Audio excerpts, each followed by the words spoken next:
Bismillahirrahmanirrahim. Assalamualaikum warahmatullahi wabarakatuh. Dalam minggu kelima ini kita akan membahas terkait fluktuasi ekonomi, yang mana di dalam perekonomian itu ada naik turunnya perekonomian, kemudian itu tersebut dinamakan sebagai fluktuasi ekonomi, dan dalam fluktuasi ekonomi, dalam fluktuasi jangka pendek, dalam output dan kesempatan kerja itu disebut siklus bisnis. Jadi, siklus bisnis itu merupakan fluktuasi jangka pendek yang ada dalam perekonomian atau bisnis cycle ya, siklus bisnis. Kemudian selanjutnya,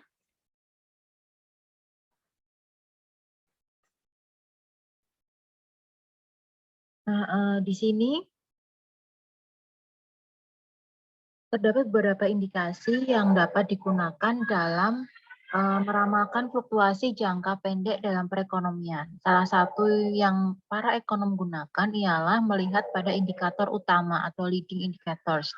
Nah, di sini berdasarkan buku Menkyu yang kita pelajari, nah karena Menkyu itu merupakan ekonom yang berasal dari Amerika, maka di sini dia menyebutkan bahwa dalam sebuah kelompok riset ekonomi, dia membuat indeks dari indikator-indikator ekonomi utama, yaitu Conference Board. Conference Board itu merupakan sebuah perusahaan swasta nirlaba yang dia menghitung dari banyak perusahaan. Ini disebutkan lebih dari 1.000 perusahaan pabrik dan swasta yang mencakup 60 negara. Di sana dia ada 10 indikator utama yang dapat digunakan dalam melihat fluktuasi ekonomi. Kalau di Indonesia sendiri kita biasa mengenal ada Susenas, kemudian BPS. Untuk indeks indikator ekonomi utama, 10-nya adalah yang pertama, hari kerja rata-rata per minggu pekerja produksi industri manufaktur. Nah, di sini merupakan jumlah dari total rata-rata hari kerja yang ditotal dalam 1 minggu untuk pekerja produksi. Biasa kita gunakan kalau dalam 1 minggu itu biasanya ada 40 jam untuk pegawai dalam melakukan pekerjaannya. Kemudian yang kedua, klaim mingguan awal rata-rata untuk asuransi pengangguran. Kalau di Indonesia sendiri untuk asuransi pengangguran itu tidak ada.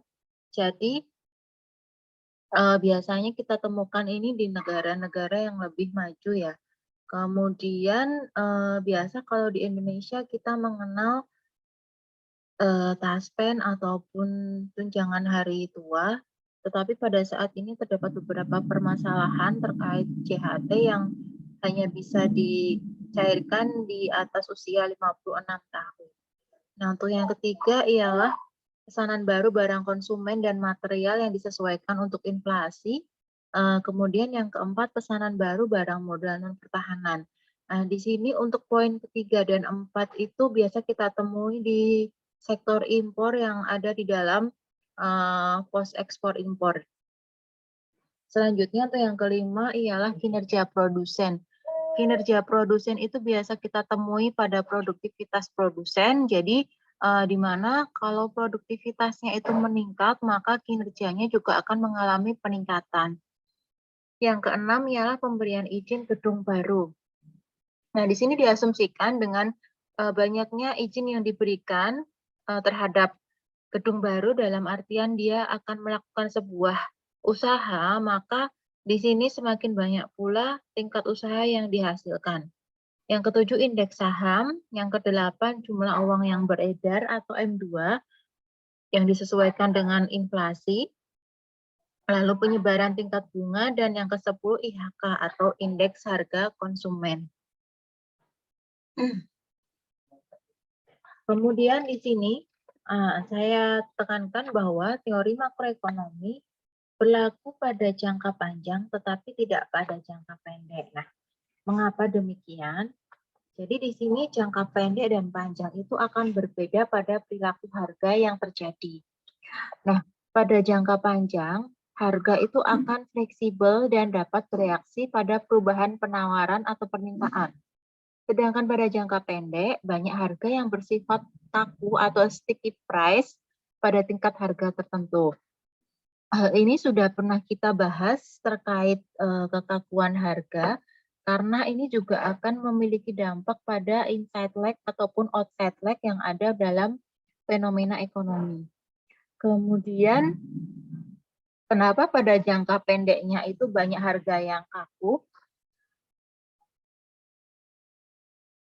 Nah, di sini untuk jangka pendek, kenapa bersifat kaku? Karena untuk penyesuaian harga tidak bisa serta-merta langsung bersifat elastis untuk mengikuti dalam perkembangan perekonomian. Jadi, seperti yang sudah pernah saya jelaskan di pertemuan sebelumnya, bahwa harga itu tidak bisa serta-merta langsung berubah seiring dengan perubahan dari peraturan ataupun kebijakan. Jadi, di sini harus ada jarak atau lag atau kelambanan tertentu sehingga harga itu dapat bersifat elastis atau fleksibel. Selanjutnya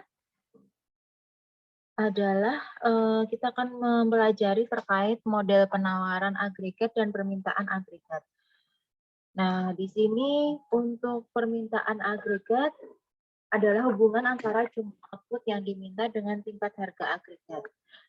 Kemudian di sini saya tekankan lagi untuk teori kuantitas uang, kalian harus bisa mengingat dan menghafal di luar kepala, yang mana teorinya ialah MP sama dengan PY, di mana M itu money atau jumlah uang yang beredar, untuk V-nya itu velocity atau perputaran uang, kemudian P itu tingkat harga atau price, dan Y itu adalah jumlah output. Di sini dianggap bahwa perputaran uang itu merupakan sebuah konsistensi atau konstan. Selanjutnya untuk kurva permintaan agregat. Nah, di sini kalau kalian lihat di sini ada tingkat harga di bagian pojok kiri atas, atau biasa kita singkat dengan P, kemudian yang bawah output Y. Di situ ada kurva melengkung ke bawah.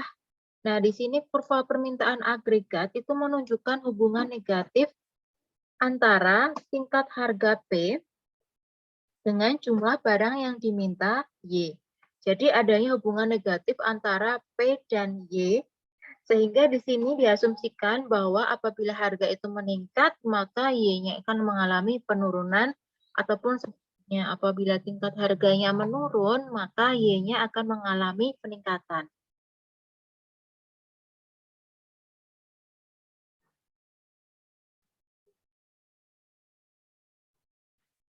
Kemudian di sini, mengapa kurva permintaan agregat itu miring ke bawah atau berslope negatif?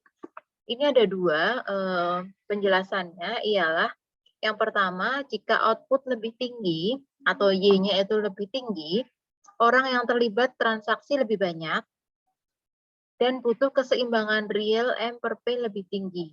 Jadi dapat kita analogikan bahwa apabila ada permintaan yang lebih banyak, maka barang yang ditawarkan atau barang yang diproduksi itu akan meningkat untuk melengkapi atau memenuhi kebutuhan dari permintaan. Sehingga di situ produktivitasnya juga akan mengalami peningkatan, sehingga membutuhkan keseimbangan real M per P yang lebih tinggi juga.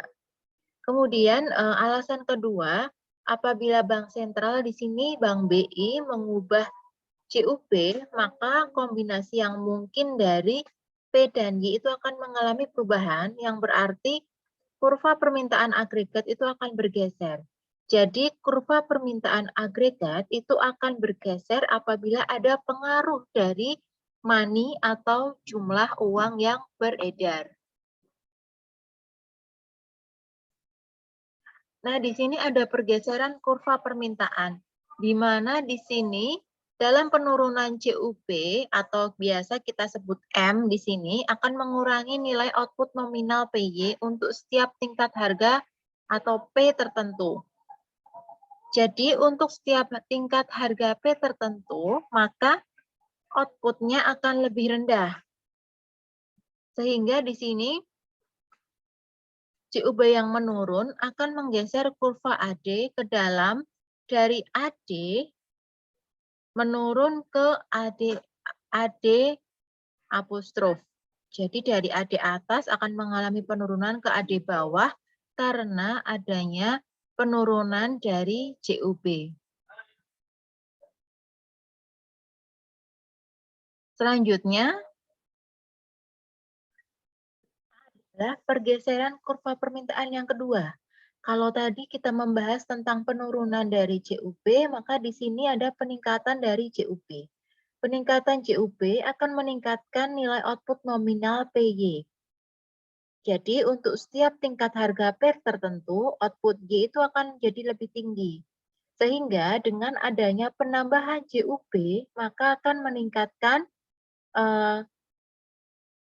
atau menggeser kurva AD ke atas atau keluar dari AD ke AD apostrof. Ini untuk kurvanya nanti bisa diperbaiki karena ada kesalahan sedikit. Seharusnya yang bawah itu AD, yang atas itu AD apostrof. Selanjutnya ialah penawaran agregat. Untuk penawaran agregat atau agregat supply merupakan hubungan antara jumlah barang dan jasa yang ditawarkan dan tingkat harga tertentu. Dalam penawaran agregat itu ada dua macam, yaitu kurva penawaran agregat jangka panjang ataupun long run agregat supply dan short run agregat supply atau penawaran agregat jangka pendek. Nah, di sini kalian harus mengingat bahwa jumlah output yang diproduksi akan bergantung pada jumlah tertentu dari modal dan tenaga kerja serta teknologi yang tersedia. Jadi di sini ada fungsi produksi. Untuk fungsi produksi yang pertama bisa kita asumsikan bahwa Y atau output sama dengan fungsi atau F KL. K itu capital atau modal dan L itu labor atau tenaga kerja. Sedangkan turunan dari persamaan fungsi produksi ialah Y sama dengan F dalam kurung KLA. Nah, A itu merupakan penambahan teknologi pada fungsi produksi.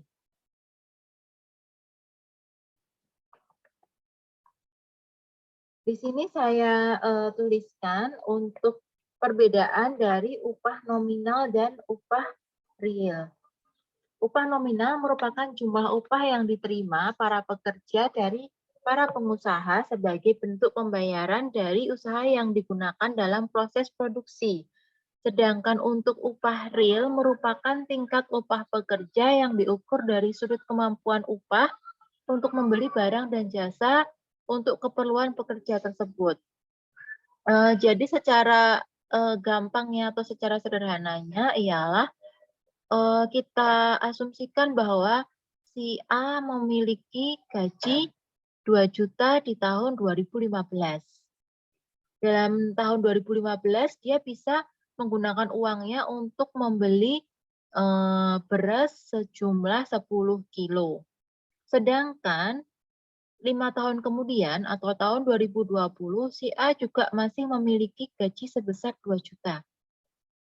Nah, gaji tersebut sekarang hanya bisa digunakan untuk membeli beras sebanyak 5 kilo. Nah, di sini yang dimaksud dengan upah real itu seperti itu. Jadi yang diukur dari sudut kemampuan upah tersebut untuk membeli barang. Nominalnya sama, tetapi upah realnya itu berbeda.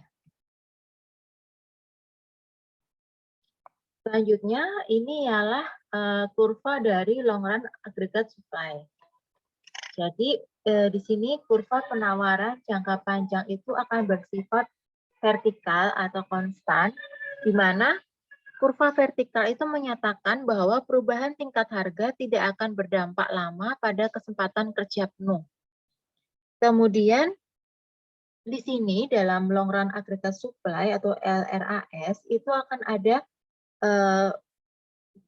ada pergeseran dari AD juga karena di sini karena adanya perubahan dari jumlah uang yang beredar.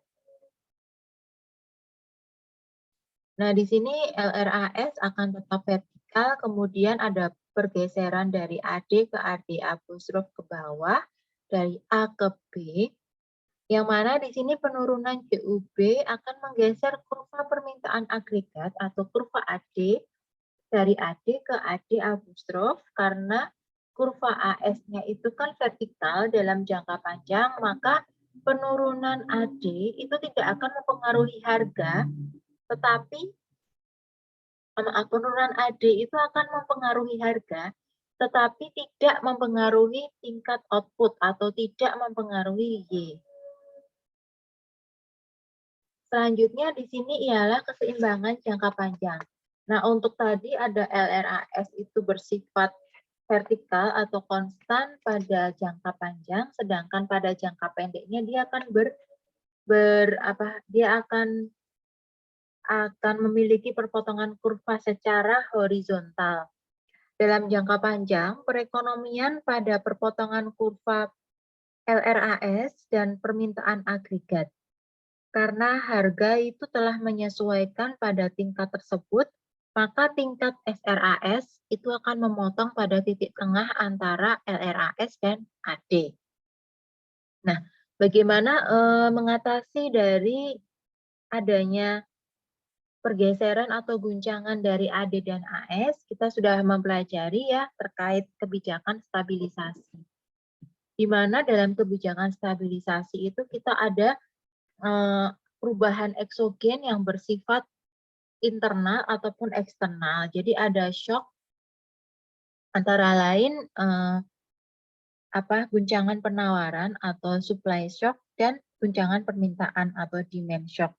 Jadi di sini guncangan-guncangan tersebut akan mengganggu perekonomian dan mendorong output dan pengangguran menjauh dari tingkat alamiahnya. Jadi salah satu tujuan dari model AD dan AS itu membantu menjelaskan bagaimana sebuah shock atau guncangan itu akan menyebabkan fluktuasi ekonomi.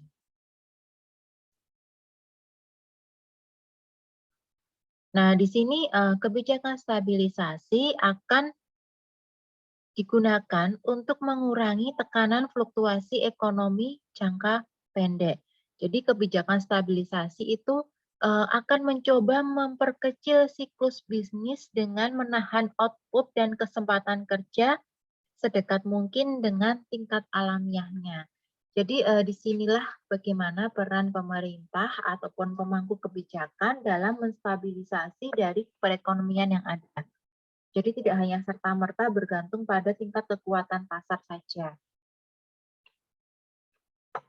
Selanjutnya, nah di sini merupakan sebuah guncangan pada permintaan agregat. Dalam guncangan ini, seperti yang kita lihat tadi, ada pergeseran dari A, B, dan C. Nah, di sini pertama perekonomian akan dimulai dengan equilibrium jangka panjang di titik A. Titik A itu merupakan perpotongan dari LRAS dan SRAS, kemudian di AD ya. Kemudian di sini adanya kenaikan dari AD, jadi AD ini naik ke AD apostrof akan menyebabkan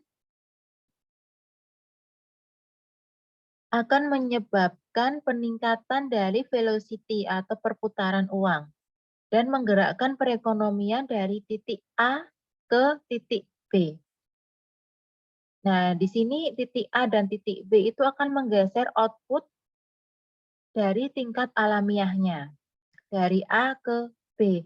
Kemudian seiring harga itu naik atau P itu mengalami peningkatan, maka output akan kembali berangsur ke tingkat alamiahnya. Kemudian perekonomian bergerak dari titik B ke titik C. Lalu di sini ada guncangan pada penawaran agregat. Pada guncangan penawaran agregat, yang akan memperburuk ialah peningkatan biaya dan harga. Di sini apabila AD dipertahankan secara konstan, maka AD itu akan bergeser dari titik A ke titik B Tetapi di sini ada stagflasi antara A dan B pada SRAS. Nah, stagflasi itu apa? Merupakan bentuk kombinasi kenaikan harga dan penurunan dari tingkat output. Sehingga apabila harga itu turun atau P turun, maka perekonomian akan kembali ke tingkat alamiahnya pada titik A.